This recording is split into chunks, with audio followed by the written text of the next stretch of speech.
আজকে আমি এক্সপ্লেইন করব বরবাদ মুভিটি। কিং খানের ক্যারিয়ারে সবচেয়ে ব্যবসা সফল মুভি হচ্ছে বরবাদ। এক্সপ্লেইন শুনে তো আর মুভির আসল মজা পাওয়া যায় না, তাই হলে গিয়ে মুভিটি দেখে আসতে পারেন। মুভিতে কিং খানের নাম থাকে আরিয়ান মির্জা। মুভি শুরু হয় কিং খান অর্থাৎ শাকিব খানের ছোটবেলার স্কুলের দৃশ্য দিয়ে। আরিয়ান স্কুলে ক্লাস করার সময় পাশের বেঞ্চে বসে থাকা এক মেয়ের দিকে অপলক তাকিয়ে থাকতে থাকতে কিস করে বসে। এটা দেখে শিক্ষক রেগে গিয়ে আরিয়ানকে ব্যাট দিয়ে অনেক আঘাত করে। এই আঘাত সহ্য করতে না পেরে কলম দিয়ে শিক্ষককে নৃশংসভাবে খুন করে। এই কাহিনী থেকে আমরা বুঝতে পারছি আরিয়ান ছোটবেলা থেকেই খুব ডেঞ্জারাস। তারপর আরিয়ানের বাবা ছেলের এই অন্যায় ধামাচাপা দেওয়ার জন্য এবং কমপ্লেইন তুলে নেওয়ার জন্য শিক্ষকের ওয়াইফের কাছে যায়। শিক্ষকের বাসায় গিয়ে আরিয়ানের বাবা বলে, আল্লাহর মাল আল্লাহ নিয়ে গেছে, আমার ছেলে তো উসিলামাত, আমি ব্ল্যাঙ্ক চেক লিখে দিচ্ছি, এক হাতে টাকা উঠাবেন আর এক হাতে আমার ছেলের মামলা তুলে নেবেন। টিচারের ওয়াইফ বলে, ও একটা জানোয়ার, আমি ওকে জেলে নিব। একথা শুনে আরিয়ানের বাবা মহিলাকে লাথি মেরে ফেলে দিয়ে ছুরি দিয়ে কুপিয়ে কুপিয়ে নৃশংসভাবে হত্যা করে। ফিরে রক্তাক্ত হাতে আরিয়ানকে আদর করে। আরিয়ানের কুকীর্তির কারণ হচ্ছে তার বাবা, কারণ তার বাবা সবসময় তাকে সাপোর্ট দিত। আরিয়ানের বাবার নাম আদিপ মির্জা। তিনি এ শহরের সবচেয়ে ধনী এবং পাওয়ারফুল ব্যক্তি এবং রাজনীতিবিদ। এভাবে আরিয়ান ধীরে ধীরে বড় হয়, আরো ভয়ঙ্কর হয়ে ওঠে। আরিয়ান একটা মেয়েকে তার জীবনের চেয়েও বেশি ভালোবেসে ফেলে। মেয়েটির নাম নিতু। নিতুর আজ বিয়ে অন্যজনের সাথে, তাই হিংস্র আরিয়ান অস্ত্রশস্ত্র আর তার গ্যাং নিয়ে হেলিকপ্টার করে নিতুর বিয়ে ঠেকানোর উদ্দেশ্যে যাত্রা শুরু করে আর বলে, নিতুর জন্য সবকিছু বরবাদ কইরা দিতে পারি, আর নিতু আমার না হইলে নিতুরেই বরবাদ কইরা দিতে পারি। তারপর দেখানো হয় শাকিব খানের সেই মাথা নষ্ট করা লোক, যেটা ট্রেইলারে দেখানো হয়েছিল। তারপর কিং খান হেলিকপ্টার নিয়ে যাত্রা শুরু করে। হেলিকপ্টার গিয়ে থামে নিতুর বিয়ের আসরে। নিতু আরিয়ানকে দেখে দাঁড়িয়ে যায়। তারপর আরিয়ান নিতুকে দেখে নিতুর দিকে শুট করে, কিন্তু ফারহান নিতুকে সরিয়ে নিতুকে বাঁচিয়ে নেয়। তারপর সিন পরিবর্তিত হয়। সারা দেশ উত্তাল নিতু হত্যার বিচারের দাবিতে। হাতে ব্যানার ফেস্টুন নিয়ে সবাই নিতু হত্যার বিচারের দাবি জানায়। তারপর কঠোর নিরাপত্তার মাধ্যমে আরিয়ানকে কোর্টে হাজির করা হয়। তারপর উকিল সাহেব আরিয়ানকে দেখিয়ে তার বাবাকে উদ্দেশ্য করে বলে, উনার কুলাঙ্গার পুত্রের কেলেঙ্কারির লিস্ট অনেক বড়, উনি ড্রাগ অ্যাডিক্টেড। তখন ফ্ল্যাশব্যাকে দেখানো হয় আরিয়ান একদিন নেশা করে মাতাল হয়ে গাড়ি ড্রাইভ করছিল। পুলিশ গাড়ি থামানোর জন্য সিগন্যাল দিলে সিগন্যাল উপেক্ষা করে আরিয়ান চলে যায়। পুলিশও আরিয়ানের পিছু নেয়। এক সময় পুলিশ চারদিক দিয়ে ঘিরে ফেলে আরিয়ানের গাড়ি। আরিয়ানকে গাড়ি থেকে বের হতে বলে। আরিয়ান বলে, আমি বের হলে তোদের পায়ের নিচে মাটি থাকবো না। তারপর আরিয়ান গাড়ি থেকে বের হলে আরিয়ানকে দেখে পুলিশের ভয়ে কাপড় নষ্ট হয়ে যাওয়ার উপক্রম। তারপর পুলিশ আরিয়ানকে বের হয়ে যাওয়ার রাস্তা তৈরি করে দেয়। উকিল বলেন, আদিপ মির্জা উনার বাবা বলে ঢাকা শহরটাকে উনার বাবার সম্পত্তি মনে করেন। এরপর উকিল সাহেব বলেন, উনার চরিত্র ফুলের মতো পবিত্র, একেবারে ধুত্রা ফুল, তাই নারী দেখলে উনার চুলকানি শুরু হইয়া যায়। শহরের অভিজাত ক্লাবগুলোতে আরিয়ানের যাতায়াত ছিল। সেখানে কোনো নারীকে ভালো লাগলে জোর করে হোক বা টাকার বিনিময়ে হোক তাদের সাথে খারাপ কাজ করত। আর এরকম একটা ক্লাব থেকেই নিতু হত্যার কাহিনী শুরু হয়। সেদিন আরিয়ান একটা ক্লাবে গান গেয়ে মেয়েদের সাথে নাচানাচি করে ফুর্তি করছিল আর টাকা উড়াচ্ছিল। তখন নিতু এত টাকা উড়াতে দেখে আশ্চর্য হয়। তারপর আরিয়ান যখন চলে যাচ্ছিল, নিতু আরিয়ানকে বারবার ডাকতে থাকে। আরিয়ান পিছনে ফিরে নিতুকে দেখে ফিদা হয়ে যায়। তারপর নিতু আরিয়ানের সাথে কথা বলার জন্য অনুমতি চায়, দুজনে বসে কথা বলার জন্য। আর এদিকে নিতুকে দেখে আরিয়ানের চোখের পলকই পড়ে না। তারপর নিতু আরিয়ানকে বলে সে একটা কোম্পানিতে জব করে, কোম্পানির পার্টি অ্যাটেন্ড করতে সে এখানে এসেছে। তাছাড়া নিতু অসহায় দুস্থদের একটা চ্যারিটির সাথেও যুক্ত। নিতু খেয়াল করছিল আরিয়ান ডান্স করার সময় প্রচুর টাকা উড়িয়েছিল, তাই নিতু আরিয়ানকে বলে আরিয়ান যদি গরিব মানুষদের সাহায্য করে তাহলে খুব উপকার হয়। আর আরিয়ান নিতুর দিকে এক পলকে শুধু তাকিয়েই আছে। তারপর আরিয়ানের ইশারায় এক ব্রিটকেস ভর্তি টাকা দিয়ে দেয় জিল্লু। নিতু এত টাকা পেয়ে খুব খুশি হয়ে যায়। তারপর নিতুকে ড্রিঙ্কস দিতে চায়, কিন্তু নিতু বলে সে ড্রিঙ্কস করে না, তাই নিতুকে জুস দেওয়া হয়। নিতু কি বলছে এদিকে আরিয়ানের কোনো খেয়ালই নেই, সে শুধু নিতুর দিকে অপলক তাকিয়েই আছে। তারপর কথা বলতে বলতে নিতু হঠাৎ অজ্ঞান হয়ে যায়। তারপর জিল্লু আরিয়ানকে বলে, আপনার তাকানো দেখেই ড্রিঙ্কসে মিশিয়ে দিয়েছি। আরিয়ান বলে ও ভালোবাসার মানুষ, তাই ওকে কিছু করা যাবে না। তারপর আরিয়ান নিতুকে গাড়িতে তুলে নেয়, বাড়িতে নিয়ে যায়। নিতুর জুতা খুলে নিতুকে শুইয়ে দেয়। পরদিন সকালে আরিয়ান নিতুর সাথে দেখা করতে অফিসে যায়। নিতু আরিয়ানকে দেখে খুব খুশি হয় এবং বলে, আপনি চ্যারিটির বাচ্চাদের জন্য এত টাকা দিলেন, ওদের সাথে দেখা করলে ওরা খুব খুশি হবে। তাই আরিয়ান চলে যায় বাচ্চাদের সাথে দেখা করতে, কিন্তু আরিয়ানের অন্য কোনো দিকে কোনো খেয়ালই নেই, খেয়াল শুধু নিতুর দিকে। তারপর আরিয়ান নিতুকে বাড়ি পৌঁছে দেয়। পৌঁছে দেওয়ার সময় নিতুর বাড়ির গার্ড আরিয়ানকে দেখে ফেলে আর নিতুকে সাবধান করে, বলে আরিয়ান খুবই খারাপ, বিশ্বাস না হলে ইউটিউবে সার্চ দিয়া দেখেন।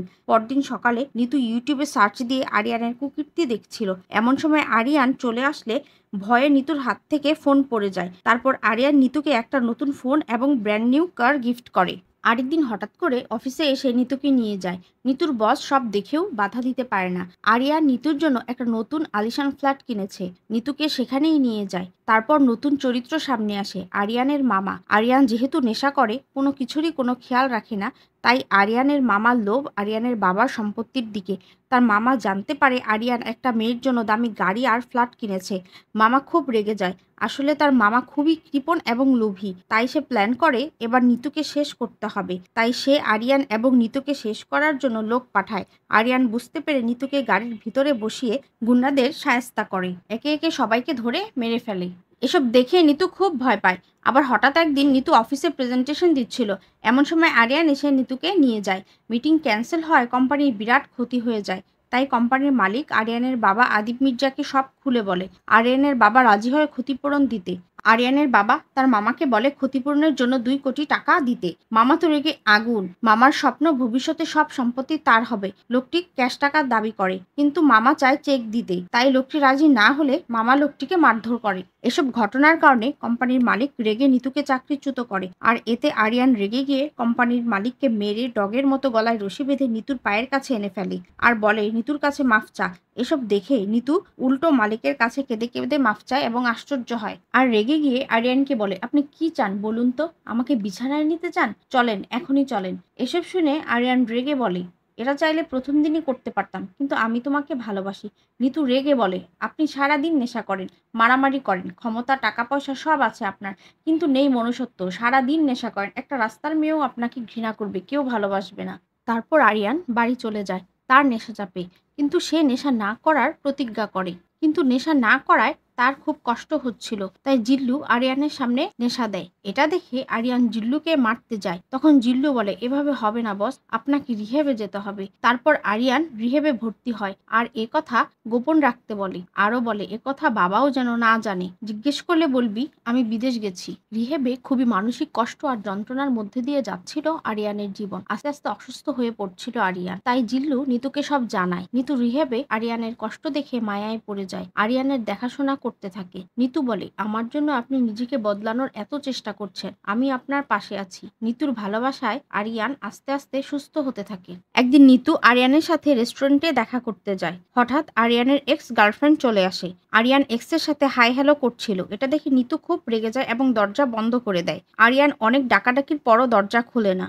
তাই আরিয়ান বলে সে নিজের মাথায় পিস্তল ঠেকিয়ে শুট করবে। তারপর শুট করার আওয়াজ শুনে নিতু দৌড়ে এসে আরিয়ানকে জড়িয়ে ধরে বলে, আমি সব সহ্য করতে পারবো, কিন্তু তোমার মৃত্যু সহ্য করতে পারবো না। একদিন আরিয়ানের দাদির জন্মদিনে নিতুকে সবার সাথে পরিচয় করিয়ে দেয়। তার মামা এক ব্যবসায়ী ছেলে প্রিন্সের সাথে কথা বলছিল। আরিয়ান মামা আর প্রিন্সের সাথেও নিতুকে পরিচয় করিয়ে দেয়। প্রিন্স নিতুকে হাগ করতে চায়, কিন্তু নিতু সালাম দিয়ে পরিচিত হয়। তাই প্রিন্স নিতুকে খ্যাত, আনস্মার্ট এসব বলে অপমান করে। ফ্যামিলি প্রোগ্রাম, তাই আরিয়ান প্রিন্সকে কিছু বলতে পারে না। কিন্তু প্রিন্সকে একদিন ক্লাবে পেয়ে প্রিন্সকে ইচ্ছা মতো ধোলাই করে। প্রিন্স নিতুকে বলেছিল, আমি হিসু করলে এমন 4-5টা মেয়ে ভেসে যাবে। তাই আরিয়ান প্রতিশোধ নিতে প্রিন্সের শরীরে হিসু করে দেয়। প্রিন্স এত অপমান সহ্য করতে পারে না। তাই প্রিন্স রেগে তার বাবাকে বলে, ভাইয়াকে দেশে আসতে বলো। আর বাবা বলে, তোর ভাই যে কতটা ভয়ানক সেটা আমি জানি, এজন্যই তোর ভাইকে দেশে আসতে বলি না। প্রিন্সের বড় ভাইয়ের নাম ফারহান। একদিন ফারহান এক থানায় হামলা করে। থানার সব পুলিশকে মেরে ফেলে। তখন তার বাবা নাবেদ খান ফারহানকে বিদেশে পাঠিয়ে দেয় আর দেশে ফেরার ব্যাপারে রেস্ট্রিকশন দিয়ে দেয়। আর প্রিন্সের বাবা প্রিন্সকে ধৈর্য ধরতে বলে। তারপর হঠাৎ করে সেখানে মামা চলে আসে আর বলে, সব হয়েছে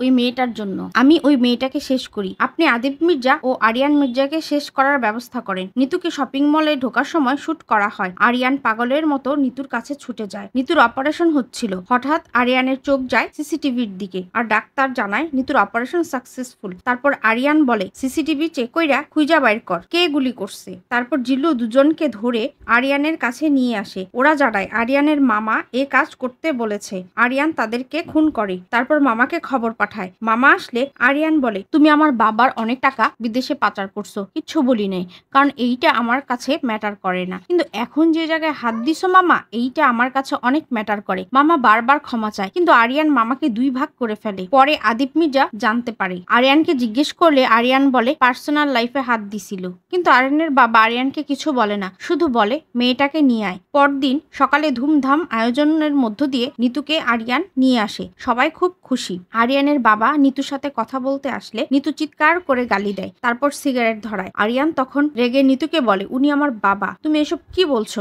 তখন নিতু বলে, আমারও বাবা ছিল। দৃশ্য ফ্ল্যাশব্যাকে দেখানো হয় গ্রামের এক গরিব বাবা 2 মেয়েকে নিয়ে বসবাস করত, আর তখন সারা দেশে চলছিল রাজনৈতিক অস্থিরতা। আরিয়ানের বাবা তাদের বিরোধী দলকে ফাঁসানোর জন্য এবং নিজের দল বাঁচানোর জন্য সিদ্ধান্ত নেয় বিরোধী দলের জনসভা উড়িয়ে দেওয়া হবে। তারপর ব্লাস্ট করে বিরোধী দলের জনসভা উড়িয়ে দেওয়া হয়। তখন সারা দেশ উত্তাল হয়ে ওঠে বিচারের দাবিতে। তারপর আরিয়ানের বাবা আদিপ মির্জা নিজেদের দলকে বাঁচানোর জন্য পরিকল্পনা করে মধুপুর গ্রামের কোনো নিরীহ মানুষকে এই ঘটনায় ফাঁসিয়ে দেওয়া হবে। পরিকল্পনা মাফিক পুলিশ তখন নিতুদের বাড়িতে যায় তাদের বাবাকে ধরে আনার জন্য। নিতু আর মৃত্যু 2 বোনের সামনে পুলিশ মারতে মারতে তাদের বাবাকে ধরে নিয়ে যায়। তারা অনেক চেষ্টা করেও ছাড়াতে পারে না। তখন তারা প্রতিবেশী চাচার কাছে গিয়ে কান্নাকাটি করে তাদের বাবাকে ছাড়ানোর জন্য। প্রতিবেশী চাচা জানায় তাদের বাবা বড় মামলায় ফেসে গেছে। আরো জানায় একমাত্র আদিপ মির্জাই পারে তাদের বাবাকে বাঁচাতে। এসব শুনে নিতুর বোন মিতু আদিপ মির্জার কাছে গিয়ে বলে তাদের বাবাকে ছেড়ে দিতে। মিতুকে দেখে আদিপ মির্জা মিতুর দিকে খারাপ নজর দেয় আর বলে এক রাত তার সাথে থাকলে তাদের বাবাকে ছেড়ে দেওয়া হবে। তারপর মিতু নিরুপায় হয়ে আদিপ মির্জার প্রস্তাব মেনে নেয় বাবাকে বাঁচানোর জন্য। সকালে নিতু ঘুম থেকে উঠে দেখে বড় বোন মিতুর দেহ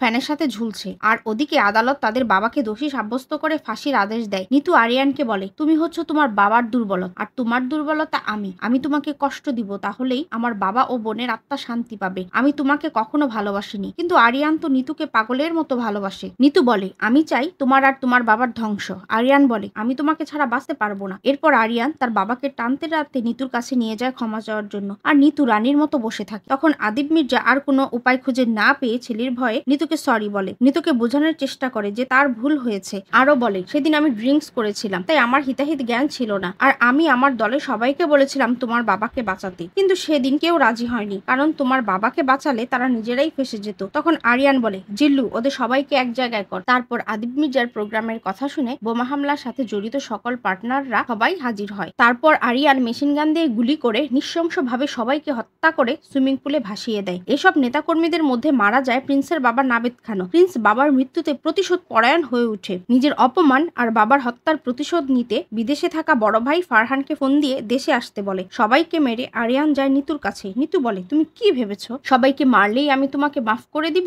কখনোই না। তখন আরিয়ান রেগে গিয়ে বলে, তুই আমারে কি ছাইরা দিবি? আমিই তোরে ছাইরা দিলাম, যা। তোরে ভালোবাসতে আমার লাগছে 1 সেকেন্ড, আর তোরে ছাইরা দিতে আমার লাগবো না ন্যানো সেকেন্ড। তখন নিতু দৌড়ে এসে আরিয়ানকে জড়িয়ে ধরে বলে, আমার ভুল হয়েছে, আমি তোমাকে কষ্ট দিতে চাইনি। নিতুর কথা শুনে আরিয়ান আবার নিতুকে ভালোবাসার কথা শোনাতে থাকে। আরিয়ানের কথা শুনে নিতু হাসতে হাসতে বলে, কি আমার অভিনয়ে 1 সেকেন্ডেই পটে গেলে? এসব বলে অপমান করতে থাকে। তারপর নিতু বলে, তুমি 1 সেকেন্ডে আমার প্রেমে পড়েছো, আর তোমাকে ছাড়তে আমার 1 ন্যানো সেকেন্ড লাগবে। এসব কথা শুনে নিতুকে চড় মারে আর বলে, প্রতিশোধ যখন নিবি তখন 2টা কবর খুঁড়ে রাখিস, একটা তোর আর একটা আমার। এসব বলে চলে যায়। আর এদিকে প্রিন্সের ভাই ফারহান দেশে ফিরে আসে, আর দেশে এসেই তার বাবার হত্যাকারী আরিয়ান মির্জা এবং নিতুকে খুঁজতে থাকে। নিতুর কাছ থেকে কষ্ট পেয়ে আরিয়ান নেশা করতে থাকে। নেশা করতে করতে অতিরিক্ত নেশা গ্রহণ করে ফেলে, তাই 2 দিন অজ্ঞান হয়ে পড়ে থাকে। তারপর জিল্লু বলে, 2 দিন ধরে কিছু খাননি, কার জন্য মরতে বসেছেন? যে আপনাকে ভালোই বাসে না তার জন্য? তখন আরিয়ান বলে, যদি আমি না বাঁচি তাইলে ওরেও বাঁচতে দিব না। তারপর আরিয়ান গাড়ি নিয়ে সাথে সাথে বের হয়ে যায়। আর এদিকে ফারহান আরিয়ানকে হত্যার পরিকল্পনা করে, তাই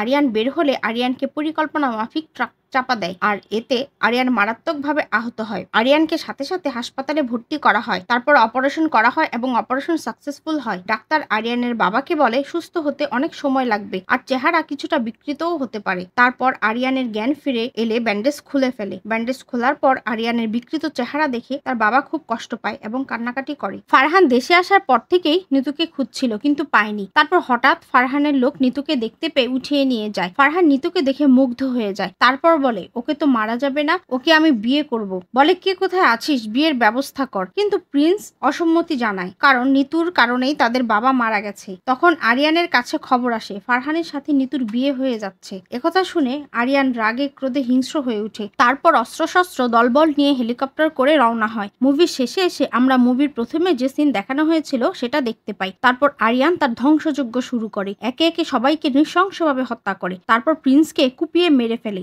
সবশেষে সবশেষে আসে ফারহানের পালা। ফারহানকে মেরে আগুন ধরিয়ে দেয়, তারপর সে আগুনে সিগারেট ধরায়। সবশেষে আসে নিতুর পালা। নিতু দৌড়ে আরিয়ানকে জড়িয়ে ধরতে আসলে আরিয়ান বলে, আমি আমার জীবনে কোনো মেয়েকে ভালোবাসিনি, স্বপ্ন দেখিনি, কিন্তু তোকে নিয়ে অনেক স্বপ্ন দেখেছিলাম, আর সেই তুই অন্য কাউকে বিয়ে করছিস, এটা আমি মেনে নেব ভাবছিস? এরপর গুলি করতে করতে বলে, তুই আমার না তো কারো না। মৃত্যুর আগে নিতু বলে, যা করছো ভালো করছো, তোমার সাথে মিথ্যা প্রেমের অভিনয় করতে গিয়ে তোমাকে অনেক ভালোবেসে ফেলেছি, কিন্তু বাবা আর বোনের হত্যাকারীর সাথে সংসার করলে তাদের সাথে বেইমানি করা হয়ে যেত। এই জন্মে না হোক, পরের জন্মে আমি তোমার জন্য অপেক্ষা করব। আরিয়ান চিৎকার করে বলে, জিল্লু হেলিকপ্টার রেডি কর। তারপর আরিয়ান নিতুকে কোলে করে হেলিকপ্টারের দিকে নিয়ে যেতে থাকলে আরিয়ানের কোলেই মৃত্যু হয় নিতুর। তারপর আরিয়ান নিজেই পুলিশের কাছে সারেন্ডার করে, কারণ বেঁচে থাকার মতো আর কিছুই অবশিষ্ট নেই তার। এর পরের সিনে দেখানো হয় কোর্টের সিন, যেটা আমরা মুভির প্রথমেই দেখছিলাম, যেখানে আরিয়ান নিতু হত্যার আসামি। কোর্টে পক্ষ বিপক্ষ উকিলরা খুব তর্কাতর্কি করছিল।